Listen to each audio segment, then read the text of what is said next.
ഇനി അന്തർദേശീയ വാർത്തകളിലേക്കാണ് നമ്മൾ പോകുന്നത്. മോസ്കോയിൽ സംഗീതമേളയ്ക്കിടെ ഭീകരാക്രമണം നടത്തിയ 4 തോക്കുധാരികളായ IS-കാരടക്കം 11 പേർ അറസ്റ്റിലായി എന്ന വാർത്ത വരുന്നു. മരണസംഖ്യ 143 കടന്നു എന്ന വാർത്തയും വരികയാണ്. ഇപ്പോൾ ഈ സമയത്ത് മോസ്കോയിൽ നടന്ന ഈ സ്ഫോടനത്തിന്റെ കൂടുതൽ വിശദാംശങ്ങളുമായി PP ജെയിംസ് തത്സമയം ചേരുന്നു. PP James, good morning. ഇന്ന് ഉച്ചയ്ക്ക് 12:30 പ്രത്യേക വാർത്തയിൽ PP ജെയിംസിന്റെ പ്രത്യേക പരിപാടി ഇതിനെക്കുറിച്ച് വിശദമായി പറയുന്നുണ്ടെന്ന് ഞാൻ മനസ്സിലാക്കുന്നു. തീർച്ചയായിട്ടും SKN, നമ്മുടെ വേൾഡ് റൗണ്ടപ്പിലെ ആദ്യത്തെ സ്റ്റോറി തന്നെ റഷ്യയിലെ ഈ ആക്രമണത്തെക്കുറിച്ചാണ്. പ്രത്യേകിച്ച് റഷ്യ അങ്ങനെ വല്ലാതെ അറ്റാക്ക് ചെയ്യപ്പെട്ടിട്ടില്ല ഭീകരാക്രമണത്തിൽ. നേരത്തെ 2015 ഒരു വിമാനം തകർക്കുകയും അതുപോലെ തന്നെ റെയിൽവേ സ്റ്റേഷനിൽ 2017 ആക്രമണം നടക്കുകയൊക്കെ ചെയ്ത കാര്യങ്ങൾ നീക്കി നിർത്തിയാൽ റഷ്യ ഒരു തീവ്രവാദികളുടെ ഒരു വലിയ ടാർഗറ്റ് ആയിരുന്നില്ല. പക്ഷേ വളരെ അമ്പരപ്പിച്ചുകൊണ്ട് മോസ്കോയിലെ ഈ ക്രോക്കോസ് കൺസർട്ട് ഹാളിൽ സംഗീതമേള നടക്കുമ്പോഴാണ് ആയിരക്കണക്കിന് ആൾക്കാരുടെ നടുവിലേക്ക് 4 തോക്കുധാരികൾ ചുറ്റും വളഞ്ഞു നിന്ന് വെടി ഉതിർത്തത്. ഇപ്പോൾ മരണസംഖ്യ 150ഓളം എത്തിയെന്ന് അനൗദ്യോഗിക കണക്കുകൾ പറയുന്നു. ഔദ്യോഗികമായിട്ട് 140 കവിഞ്ഞു, 143 വരുന്നുണ്ട്. ചില അന്താരാഷ്ട്ര മാധ്യമങ്ങളിൽ അത് ഇപ്പോഴും 133 നിൽക്കുകയാണ്. പക്ഷേ മരണം 150ൻ്റെ അടുത്ത് എത്തിയെന്നാണ് പൊതുവെ നമുക്ക് ലഭിക്കുന്ന വാർത്ത. SKN, ഇത് വല്ലാത്ത രീതിയിൽ റഷ്യയെ വിറപ്പിച്ചിരിക്കുന്നു. റഷ്യയെ IS ലക്ഷ്യമിട്ടിരിക്കുന്നു എന്ന തരത്തിലാണ് ലോകമാധ്യമങ്ങളിലൊക്കെ വാർത്ത വരുന്നത്. പക്ഷേ റഷ്യൻ പ്രസിഡന്റ് വ്ളാഡിമിർ പുടിൻ നടത്തിയ അഭിസംബോധനയിൽ അദ്ദേഹം ടാർഗറ്റ് ചെയ്യുന്നത് ഉക്രൈനെയാണ്. ഈ IS-ൻ്റെ ആൾക്കാർ അവിടെ നിന്ന് വെടിവെച്ച് കഴിഞ്ഞ് അവർ 340 കിലോമീറ്റർ അകലെയുള്ള സ്ഥലത്ത് വെച്ചാണ് അവരെ അറസ്റ്റ് ചെയ്തത്. അവർ യുക്രൈനിലേക്ക് പോയിക്കൊണ്ടിരിക്കുകയായിരുന്നു. ഉക്രൈനാണ് ഇതിൻ്റെ പിറകിലെന്ന് വ്ളാഡിമിർ പുടിൻ പരസ്യമായിട്ട് ആരോപിച്ചു.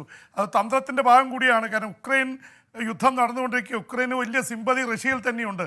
അത് തകർക്കുക എന്നൊരു ലക്ഷ്യം കൂടി പുടിനുണ്ടെന്നാണ് അന്താരാഷ്ട്ര മാധ്യമങ്ങൾ പറയുന്നത്. അമേരിക്കയും ഉക്രൈനും പറയുന്നത് ഇതിൽ യാതൊരു ബന്ധവുമില്ല. അമേരിക്ക നേരത്തെ തന്നെ ഈ ഭീഷണി, ഈ മുന്നറിയിപ്പ് റഷ്യയ്ക്കും അമേരിക്കയുടെ അവിടുത്തെ പൗരന്മാർക്ക് നൽകിയതാണ്. മോസ്കോയിൽ സംഗീതമേളകളോ അതുപോലെ തന്നെ വലിയ ജനങ്ങളോ വരുന്ന സ്ഥലത്ത് ഭീകരാക്രമണം ഉണ്ടാവാൻ സാധ്യതയുണ്ടെന്ന് മാർച്ച് 7-ാം തീയതി റിപ്പോർട്ട് ചെയ്തിരുന്നു. റഷ്യയ്ക്ക് ഇത് കൈമാറിയിരുന്നു. പക്ഷേ റഷ്യ അത് തള്ളിക്കളഞ്ഞു. പക്ഷേ പറഞ്ഞ പോലെ തന്നെ സംഭവിച്ചു. അമേരിക്കയ്ക്ക് കിട്ടിയ ഇൻ്റലിജൻസ് ശരിയായിരുന്നു. അപ്പോൾ അന്ന് പറയുന്നത് റഷ്യ ഞങ്ങൾ ശത്രുവാണെങ്കിലും ജനങ്ങളെ ബാധിക്കുന്ന പ്രശ്നത്തിൽ ഞങ്ങൾ അങ്ങോട്ടും ഇങ്ങോട്ടും ഇൻ്റലിജൻസ് കൈമാറാറുണ്ട്. ആ തരത്തിൽ കൈമാറിയതാണ്. എന്തായാലും അത് സംഭവിച്ചു. അത് സംബന്ധിച്ചുള്ള വാദപ്രതിവാദങ്ങൾ നടക്കുകയാണ്. അമേരിക്കയും ഉക്രൈനും വളരെ ശക്തമായിട്ട് ഇതിൽ പങ്കില്ല എന്ന് പറഞ്ഞിട്ടുണ്ട്.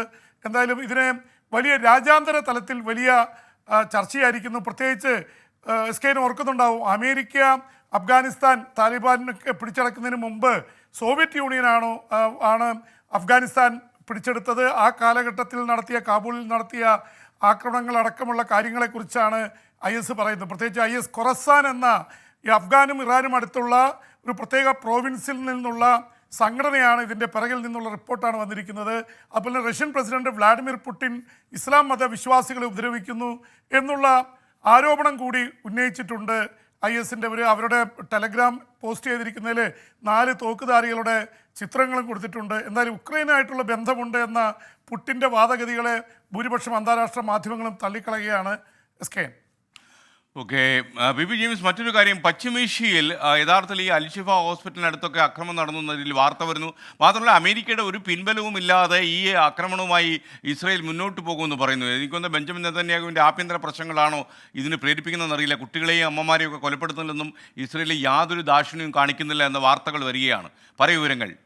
SKN, ഈ യുദ്ധം 5 മാസം കഴിഞ്ഞ് 6 മാസത്തിലെത്തി നിൽക്കുമ്പോൾ ഈ അമേരിക്കയും ഇസ്രായേലും തമ്മിലുള്ള ബന്ധം, നേരത്തെ നമ്മൾ വിചാരിച്ചതൊരു ഇരട്ടത്താപ്പാണ്. നേരത്തെ ഇരട്ടത്താപ്പ് ഉണ്ടായിരുന്നു. പക്ഷേ ഇപ്പോൾ അമേരിക്കയ്ക്ക് പിടിച്ചു നിൽക്കണമെങ്കിൽ ഇസ്രായേലിനെ തള്ളിപ്പറയേണ്ട അവസ്ഥയിലേക്ക് കാര്യങ്ങൾ എത്തിയിരിക്കുന്നു. ആര് പറഞ്ഞാലും കേൾക്കുന്നില്ല. ഇസ്രായേൽ പ്രധാനമന്ത്രി ബെഞ്ചമിൻ നെതന്യാഹുവും അവിടുത്തെ സൈന്യവും അവർ സ്ത്രീകളെയും കുട്ടികളെയും ഇങ്ങനെ കൊന്നൊടുക്കുകയാണ്.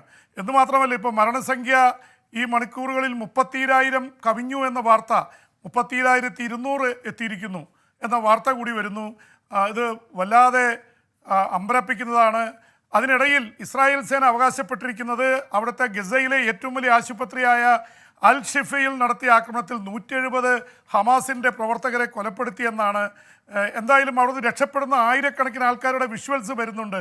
അവർ പറയുന്നത് ഞങ്ങൾ മൃതദേഹങ്ങളെ ചവിട്ടിക്കടന്നാണ് ഞങ്ങളൊക്കെ ഓടി രക്ഷപ്പെട്ടതെന്നാണ്. അപ്പോൾ വലിയ രീതിയിലുള്ള ഒരു രക്തക്കളമായി മാറിയിരിക്കുന്നു ആശുപത്രികളും അതുപോലെ ഭക്ഷണ വിതരണ കേന്ദ്രങ്ങളും റെഡ് ക്രോസിന് കേന്ദ്രങ്ങളൊന്നും ആക്രമിക്കാറില്ല. അത് ആക്രമിക്കാൻ പാടില്ലെന്നാണ് യുദ്ധ നിയമം. പക്ഷെ ഇവിടെ ആശുപത്രികൾക്ക് നേരെ ആക്രമണം നടക്കുന്നു. അതിന് ഇസ്രായേൽ സേന പറയുന്നൊരു വാദം, നേരത്തെ അൽ ഷിഫയിൽ നേരത്തെ ആക്രമണം നടത്തിയ ഹമാസിൻ്റെ ആൾക്കാരെ പിടിച്ചെടുത്തതാണ്.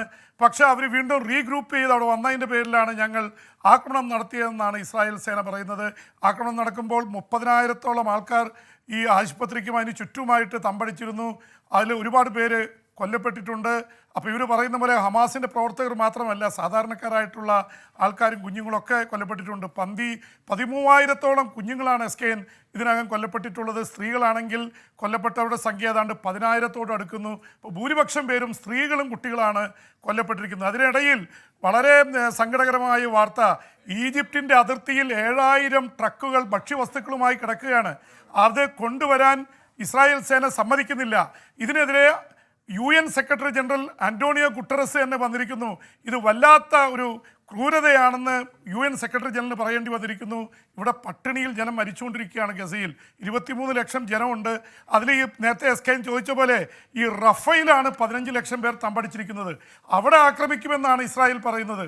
അമേരിക്കയുടെ ആന്റണി ബ്ലിങ്കൻ കഴിഞ്ഞ ദിവസം വന്ന് വളരെ ശക്തമായിട്ടുള്ള ആർഗ്യുമെന്റ്സ് നടന്നുവെന്നാണ് അറിയുന്നത്.